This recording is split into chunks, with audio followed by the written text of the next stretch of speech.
Lúcia Alves tinha 32 anos e trabalhava como arquivista especializada na restauração de documentos históricos. A sua vida decorria num ritmo previsível e tranquilo, num apartamento modesto no bairro da Aclimação, em São Paulo, um espaço que contrastava com a opulência que marcava a história da sua família materna. O seu pai, Roberto, o filho mais novo de Beatriz Correia de Almeida, fora um professor universitário de história, um homem que deliberadamente se afastou dos negócios da família para seguir uma vocação acadêmica. A mãe de Lúcia, Helena, era bibliotecária, e juntos criaram a filha com um apreço pela cultura e pelo conhecimento que se sobrepunha ao valor material. Essa filosofia de vida era uma anomalia silenciosa no seio da família Almeida, cujo nome estava ligado a um dos grandes impérios industriais têxteis do estado de São Paulo, fundado pelo avô de Lúcia, Horácio de Almeida, já falecido. A matriarca da família, Beatriz, vivia num espaçoso apartamento em Higienópolis, um reduto de tradição e riqueza antiga na metrópole. Mesmo após a morte do marido, há mais de 20 anos, ela mantinha um estilo de vida que, embora confortável, era desprovido da ostentação preferida pelos seus outros filhos, Ricardo e Mônica. Ricardo, o filho mais velho, assumirá a presidência do Grupo Almeida, gerindo o patrimônio familiar com uma mentalidade pragmática e, por vezes, implacável.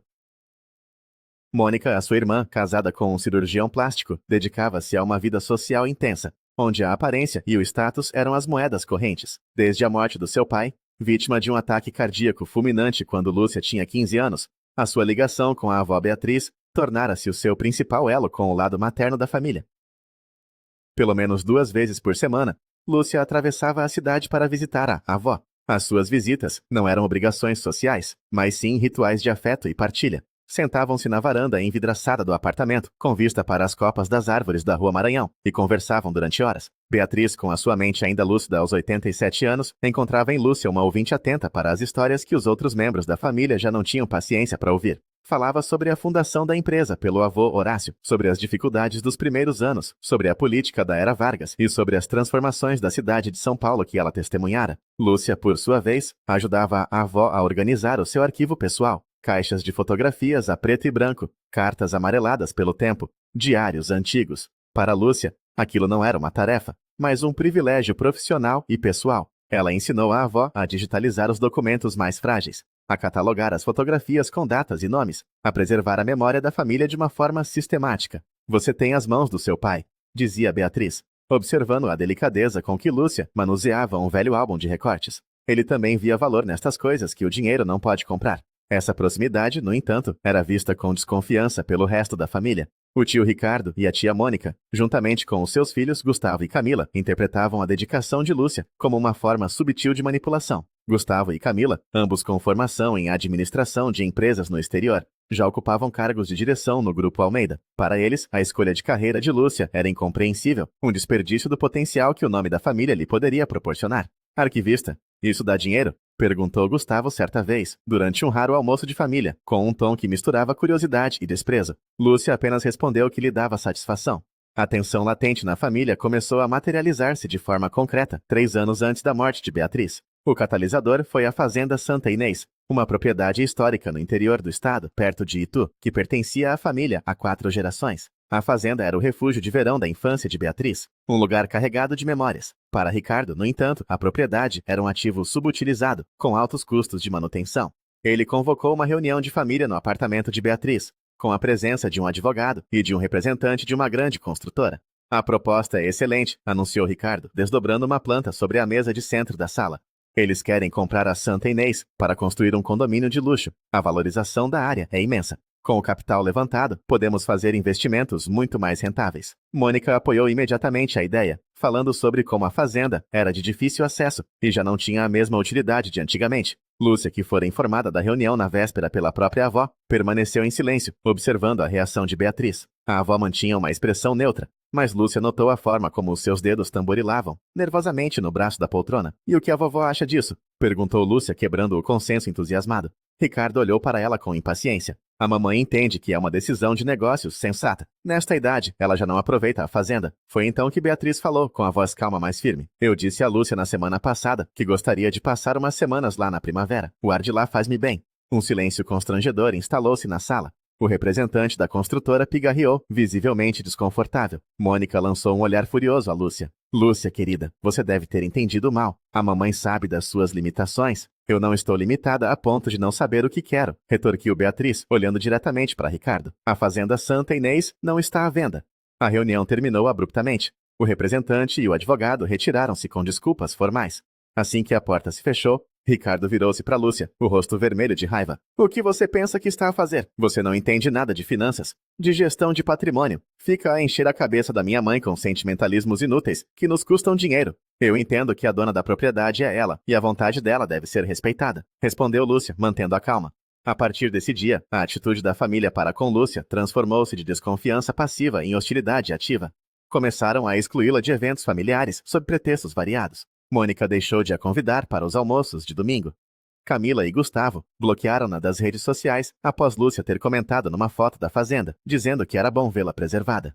A narrativa que se espalhou entre os parentes mais distantes era a de que Lúcia estava a isolar a avó, a influenciá-la negativamente contra os próprios filhos, provavelmente com o objetivo de garantir uma fatia maior da herança.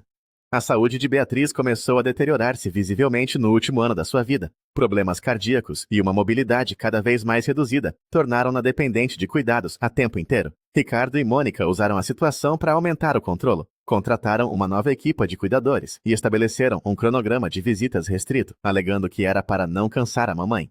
O tempo de Lúcia foi limitado a 2 horas nas tardes de terça e quinta-feira. Frequentemente, quando chegava, encontrava Mônica ou Camila presentes, tornando impossível qualquer conversa privada com a avó. Lúcia, no entanto, encontrou formas de manter a sua ligação. Trazia livros, mostrava-lhe as fotos que tinha digitalizado e conversavam por códigos que só as duas entendiam. Uma das cuidadoras, uma senhora chamada Helena, que genuinamente se afeiçoara a Beatriz, tornou-se uma aliada discreta. Por vezes ligava a Lúcia do seu próprio telemóvel, dizendo que Dona Beatriz está com saudades, ou hoje ela está mais animada. Seria um bom dia para uma visita extra. E Lúcia aparecia com um pretexto qualquer, como entregar um medicamento que a farmácia acabara de disponibilizar. Numa dessas visitas clandestinas, cerca de 2 meses antes de morrer, Beatriz pediu a Lúcia que abrisse o cofre do seu escritório. Lá dentro, entre escrituras e apólices de seguro, estava uma pequena caixa de veludo. Isto era do seu avô, disse Beatriz, entregando-lhe a caixa. Dentro estava uma caneta tinteiro Montblanc antiga, pesada e elegante. Ele assinou o contrato de fundação da empresa com esta caneta. Quero que fique com você. Os outros só veem o valor monetário. Você vê a história que ela carrega. Lúcia sentiu o peso do objeto e do gesto. Vovó, eu não posso aceitar, isto é uma peça importante. É por ser importante que estou a dar-lhe, insistiu Beatriz, com um olhar que não admitia recusa. Guarde-a bem, e guarde tudo o que lhe ensinei sobre documentar as coisas. Vai ser preciso. A última conversa significativa que tiveram ocorreu 1 semana antes da sua morte. Beatriz estava fraca, deitada na cama, mas a sua mente estava clara. Helena conseguira que Lúcia ficasse um pouco mais depois do seu horário. Segurando a mão da neta com uma força surpreendente, Beatriz sussurrou. Eu observei-os a todos, Lúcia. Durante anos, eu sei exatamente quem é quem. As coisas vão ser postas no seu devido lugar. Não se assuste com o que vier. Apenas seja forte, como o seu pai. Lúcia pensou que ela se referia a assuntos espirituais ou a um desejo de paz familiar no final da vida. Não imaginava a natureza terrena e pragmática do plano que a avó executara. Beatriz Correia de Almeida faleceu numa manhã de terça-feira, em abril. A notícia não chegou a Lúcia, através do tio ou da tia. Foi Helena, a cuidadora, quem lhe ligou a chorar. Ela foi-se, Lúcia, há cerca de 1 hora. O Dr. Ricardo e a Demônica já estão aqui com a agência funerária. Lúcia sentiu um vazio profundo. Vestiu-se mecanicamente e foi para o apartamento em Higienópolis. Ao chegar, encontrou os tios e os primos na sala, a discutir os detalhes do velório com uma eficiência fria. Mônica, ao vê-la, exibiu uma expressão de surpresa ensaiada. Ah, Lúcia, que bom que chegou. Íamos ligar-lhe, claro, foi tudo tão repentino. O velório e o funeral foram eventos sociais cuidadosamente orquestrados por Mônica. Lúcia foi relegada a uma posição secundária, sentada com parentes distantes que mal conheciam Beatriz. O elogio fúnebre foi proferido por Ricardo, que se focou no papel de Beatriz, como a esposa exemplar de um grande industrial, e o pilar social da família Almeida, mencionando apenas de passagem o seu caráter ou a sua vida pessoal. Lúcia sentiu-se uma estranha no meio da sua própria dor. 2 semanas depois, a vida parecia ter voltado a uma rotina cinzenta. Lúcia estava no seu pequeno escritório em casa, a trabalhar na catalogação de um acervo particular, quando o seu telemóvel vibrou. Era uma mensagem de WhatsApp de um número desconhecido, adicionada a um grupo chamado Família Almeida, Assuntos. A mensagem, claramente enviada por engano por Camila, dizia: leitura do testamento, amanhã às 15 horas no escritório do Dr. Afonso. Mamãe disse para não avisar a Lúcia. Segundos depois, a mensagem foi apagada, seguida de outra. Desculpem, grupo errado. Lúcia ficou a olhar para o ecrã, o coração a bater descompassado. O frio da exclusão era mais cortante do que qualquer insulto direto. Eles iam ler o testamento da avó e tinham conspirado ativamente para a manter na ignorância. A sua primeira reação foi de resignação.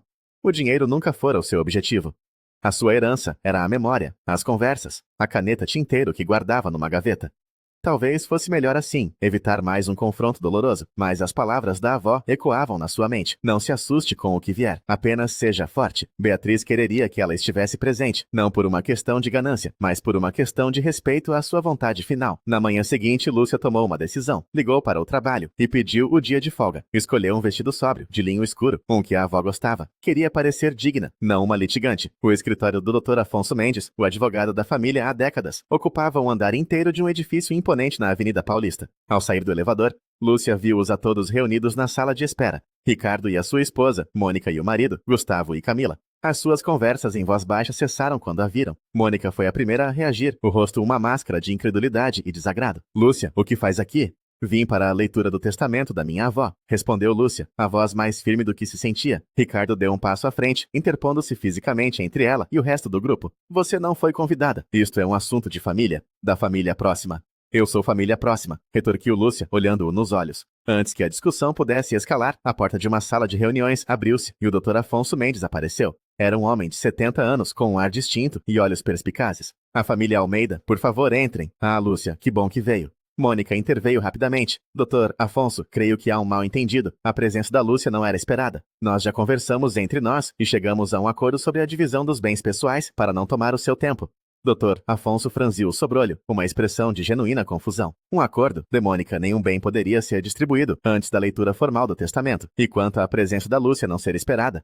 Ele consultou uma pasta que tinha na mão. Isso seria extremamente invulgar, tendo em conta o conteúdo do documento. A sala de reuniões era austera, dominada por uma longa mesa de mogno. Lúcia sentou-se numa cadeira perto da porta, sentindo os olhares hostis sobre si. Ouve-se o sussurro de Camila para o irmão. Como é que ela soube? Dr. Afonso sentou-se à cabeceira da mesa e pôs os óculos. Antes de começar, quero dizer que fui advogado e amigo de Beatriz por mais de 40 anos. Ela era uma mulher de convicções fortes e extremamente meticulosa. As suas instruções foram muito claras e a minha função é executá-las à letra. Ricardo, impaciente, interrompeu. Dr. Afonso, podemos ir direto ao ponto? O que quer dizer com extremamente invulgar? Dr. Afonso olhou por cima dos óculos, primeiro para Ricardo, depois para Lúcia e por fim para o resto da família. Quero dizer, Dr. Ricardo, que seria invulgar excluir a Lúcia, visto que o nome dela é o único que consta na disposição principal do testamento. O silêncio que se seguiu foi tão denso que parecia ter massa. Podia-se ouvir a respiração de todos. Mônica levou a mão à boca, os olhos arregalados. Isso é impossível, disse Ricardo, a voz um rosnado baixo. Deve haver um erro, um codícilo, outro documento. Não há erro nenhum, afirmou o Dr. Afonso, com uma tranquilidade que desarmava qualquer argumento. Beatriz foi muito clara. Talvez seja melhor eu ler o documento. Ele ajustou os óculos e começou a ler com uma voz formal e monocórdica. Eu, Beatriz Correia de Almeida, em pleno gozo das minhas faculdades mentais e de livre e espontânea vontade, lavro este como sendo meu último testamento e última vontade, revogando todos e quaisquer testamentos ou codicilos anteriores por mim feitos.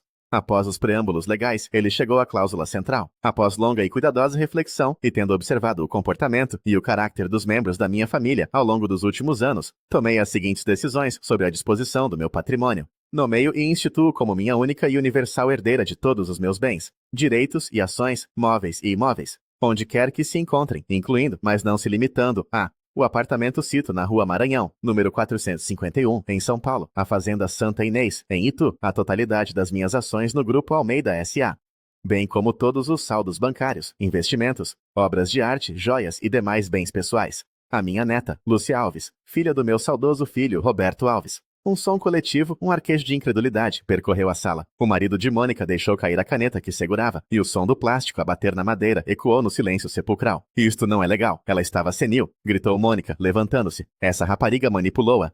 Dr. Afonso continuou a ler, imperturbável. Deixo anexa a este testamento uma carta pessoal, a ser entregue em privado à minha neta Lúcia, explicando as razões da minha decisão. No entanto, quero que fique registrado em ata que esta decisão foi tomada com total consciência e após anos de ponderação. Não é fruto de influência indevida, mas sim o resultado da minha observação direta do caráter e dos valores de cada um.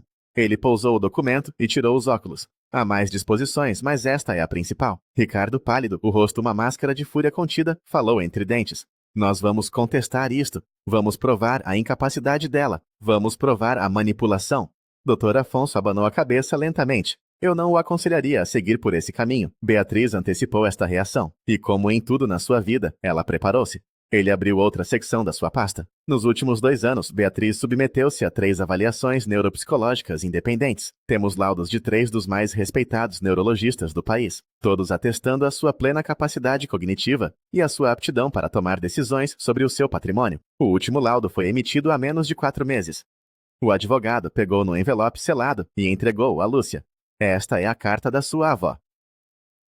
Enquanto a família explodia em acusações e telefonemas frenéticos aos seus próprios advogados, Lúcia abriu o envelope com as mãos a tremer. A caligrafia da avó, elegante e firme, preenchia a página. Minha querida Lúcia, se estás a ler isto, a tempestade provavelmente já começou. Não te culpes por nada. Esta foi uma decisão minha, amadurecida durante muito tempo. Eu vi o Ricardo olhar para a fazenda, não como um lar, mas como um número numa planilha. Vi a Mônica preocupada com as joias que usaria no próximo evento social, mas sem tempo para se sentar e ouvir as minhas histórias.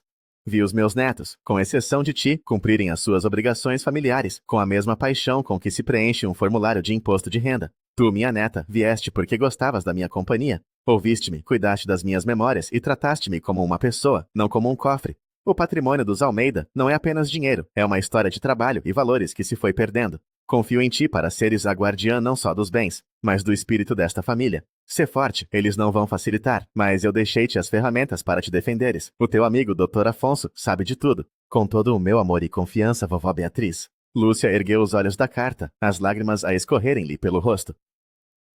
Na sala, o caos reinava, mas por baixo da sua dor e do choque, uma nova sensação começava a emergir, a de uma imensa e pesada responsabilidade. A avó não lhe deixara apenas uma fortuna, deixara-lhe uma missão. Dr. Afonso pigarreou para chamar a atenção. Há mais um ponto. Beatriz deixou um inventário detalhado de todos os seus bens, incluindo fotografias e avaliações. Ela sabia que certos itens foram retirados da sua casa e da fazenda nos últimos anos, sem a sua permissão explícita. O testamento estipula que todos os bens que não se encontrem nas propriedades no momento da abertura do inventário judicial devem ser devolvidos no prazo de 30 dias. Caso contrário, serão tomadas as medidas legais cabíveis por apropriação indébita. O rosto de Mônica ficou branco. Lúcia lembrou-se de ter visto um par de castiçais de prata, que sempre estiveram na sala de jantar da avó, numa foto do Instagram da tia, na sua própria casa. Ricardo desviou o olhar, provavelmente a pensar nas 2 pinturas do século XIX, que tinham saído da sede da fazenda e aparecido misteriosamente no seu escritório no Grupo Almeida. Ao sair do escritório do Dr. Afonso, Lúcia sentia-se como se tivesse atravessado um furacão. As últimas palavras do tio Ricardo, sibiladas enquanto ela passava, ecoavam nos seus ouvidos. Isto não vai ficar assim. Você vai arrepender-se disto. As semanas que se seguiram foram a materialização dessa ameaça. No dia seguinte, o telefone de Lúcia começou a tocar incessantemente. Eram parentes, alguns dos quais ela mal conhecia, a ligar para expressar o seu choque, a sua indignação, ou, em alguns casos, para tentar uma abordagem mais conciliadora, na esperança de obterem alguma fatia do bolo. Lúcia parou de atender números desconhecidos, mas a caixa de correio de voz encheu-se de mensagens, que variavam entre o ameaçador e o suplicante. A guerra, no entanto, não se limitou a telefonemas. 2 semanas depois, Lúcia foi notificada de que Ricardo e Mônica tinham de facto entrado com uma ação judicial para anular o testamento, alegando incapacidade mental de Beatriz e coação por parte de Lúcia. O processo legal era uma coisa, mas a campanha de difamação foi o que mais a atingiu. Mônica começou a espalhar rumores no seu círculo social de que Lúcia era uma aproveitadora que se isolara com a avó para lhe roubar a fortuna. Pior ainda, alguém ligou anonimamente para o instituto onde Lúcia trabalhava, acusando-a de comportamento antiético e de negligenciar as suas responsabilidades profissionais devido aos seus problemas familiares. O seu diretor, embora a apoiasse, teve de ter uma conversa séria com ela sobre o impacto que aquilo poderia ter na reputação da instituição. O estresse tornou-se físico. Lúcia mal dormia, sofria de dores de cabeça constantes e sentia uma ansiedade permanente. O seu apartamento, antes um refúgio, parecia agora uma prisão. Foi então que decidiu seguir o conselho da avó na carta. Ligou ao Dr. Afonso. Ela disse que me deixou ferramentas para me defender. O que são elas? Dr. Afonso marcou uma reunião no seu escritório. Desta vez estavam sozinhos. Ele abriu um cofre e retirou uma pasta de arquivo grossa e uma caixa de metal. A sua avó era uma estratega notável, Lúcia. Ela sabia que a palavra dela, por si só, poderia não ser suficiente. Então, ela reuniu provas.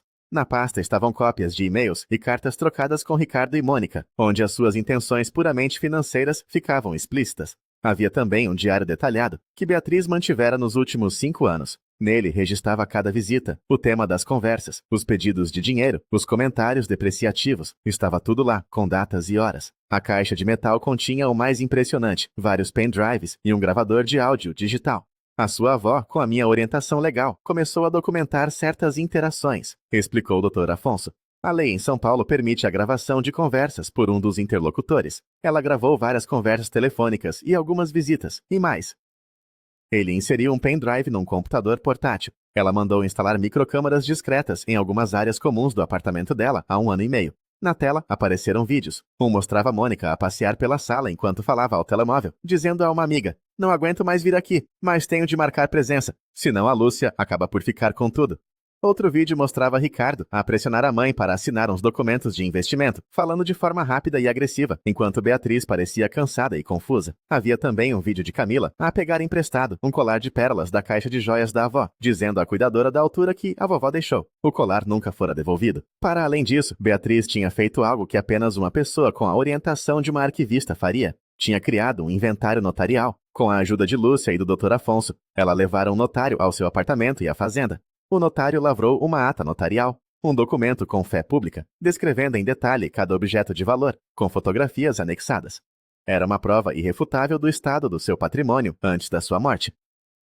Lúcia sentiu um misto de admiração pela astúcia da avó e de uma tristeza profunda por ela ter sido forçada a tomar tais medidas contra a sua própria família. "O que fazemos com isto?" perguntou Lúcia, a voz rouca. "Contratamos a melhor advogada de litígios de família de São Paulo", respondeu o Dr. Afonso com um sorriso. "E vamos à guerra." Doutora Valéria Campos era uma mulher de 50 e poucos anos, com uma reputação de ser tão brilhante quanto implacável. Ao analisar o material que Beatriz reunira, os seus olhos brilharam. "Isto não é um caso, é um massacre", disse ela. A sua avó não deixou uma ponta solta. A estratégia de Valéria foi agressiva. Primeiro, apresentaram uma petição ao juiz do processo de anulação, solicitando a rejeição imediata da ação por má-fé, anexando os laudos médicos e uma transcrição da carta de Beatriz. Em paralelo, entraram com uma ação criminal contra Ricardo, Mônica e Camila, por apropriação indébita, com base no inventário notarial e nos vídeos. Apresentaram também uma queixa por calúnia e difamação, com base nos testemunhos dos colegas de trabalho de Lúcia e nas mensagens que a família espalhara. A reação da família Almeida foi de choque e pânico. Os seus advogados, confrontados com a avalanche de provas, perceberam que a sua posição era insustentável. A ameaça de um processo criminal, com a possibilidade de exposição pública e até mesmo de pena de prisão, foi a gota de água. 2 semanas depois, doutora Valéria convocou uma reunião de conciliação. Ricardo, Mônica e os seus advogados chegaram ao escritório de Valéria com uma postura visivelmente diferente. A arrogância dera lugar a uma ansiedade mal disfarçada. Valéria foi direta. "Os meus clientes estão dispostos a retirar as queixas criminais e de difamação sob 3 condições. Primeira, a ação de anulação do testamento é retirada imediatamente, com um pedido formal de desculpas por litigância de má-fé. Segunda, todos os itens listados no inventário notarial como desaparecidos são devolvidos no prazo de 48 horas. Terceira, a família assina um acordo em que se compromete a não ter mais nenhum contato, direto ou indireto, com a minha cliente, a menos que seja iniciado por ela." O advogado de Ricardo tentou negociar. "A minha cliente, Dea Mônica, gostaria de ficar com o par de castiçais como recordação." A sua cliente pode escolher entre devolver os castiçais ou explicar a um juiz criminal como é que eles foram parar à sua sala de jantar, cortou Valéria friamente. "A proposta não é negociável."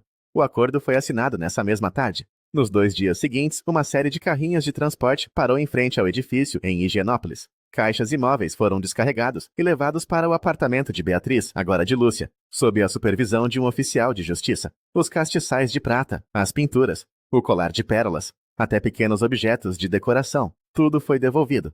Lúcia venceu a batalha legal de forma esmagadora, mas enquanto caminhava pelo apartamento, agora cheio de objetos devolvidos, não sentia o sabor da vitória. Sentia apenas um vazio imenso. Ela tinha a herança, a justiça, mas perdera o que restava da sua família. Nos meses seguintes, Lúcia mergulhou no trabalho de gerir o legado da avó. Com a ajuda de consultores financeiros recomendados pelo Dr. Afonso, começou a organizar o vasto patrimônio. Vendeu uma parte significativa das ações do Grupo Almeida, diversificando os investimentos e garantindo a sua independência financeira em relação à empresa que o seu tio ainda dirigia. Manteve o apartamento de Higienópolis como a sua nova residência, sentindo a presença da avó em cada canto. A sua grande missão, no entanto, tornou-se a Fazenda Santa Inês. Em vez de a ver como um ativo a ser vendido ou um local de lazer, Lúcia decidiu honrar a sua história. Usando a sua experiência como arquivista e os recursos agora à sua disposição, ela iniciou um projeto ambicioso: transformar a Fazenda numa fundação cultural, a Fundação Beatriz Correia de Almeida para a Preservação da Memória. O projeto envolvia a restauração cuidadosa da casa-sede, transformando-a num museu que contaria a história não só da família Almeida, mas também do ciclo do café e da industrialização paulista. As antigas senzalas seriam convertidas em espaços educativos sobre a história da escravatura no Brasil. Os arquivos da família, que Lúcia e Beatriz tinham começado a organizar, seriam o acervo central de um centro de pesquisa, aberto a historiadores e estudantes. Foi um trabalho monumental que consumiu o seu tempo e energia durante o ano seguinte. Lúcia contratou arquitetos, historiadores e museólogos. Passava a maior parte da semana na fazenda, supervisionando as obras, mergulhada nos documentos que contavam a história daquele lugar. Aos poucos, a dor da batalha familiar foi sendo substituída pelo propósito da sua nova missão.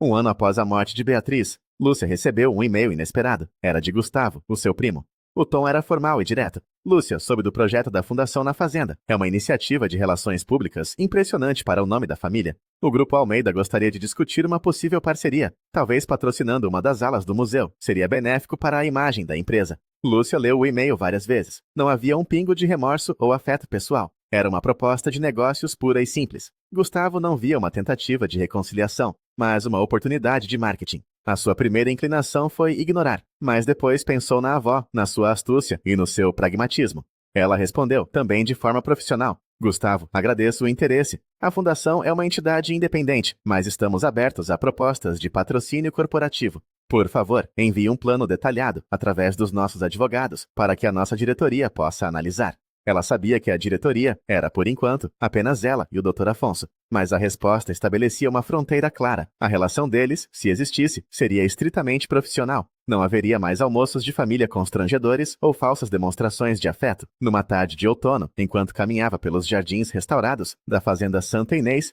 Lúcia parou em frente ao antigo banco de pedra, onde costumava sentar-se com a avó. O sol filtrava-se pelas folhas das árvores, criando padrões de luz e sombra no chão. Pela primeira vez em muito tempo, ela sentiu uma paz genuína. A guerra acabara. A herança não era o dinheiro ou as propriedades, mas a liberdade de viver de acordo com os seus próprios valores e a oportunidade de construir algo duradouro, a partir das memórias que se recusara a deixar apagar. O silêncio da fazenda já não era o silêncio do abandono, mas o silêncio da história, à espera de ser contada. E ela era a sua guardiã.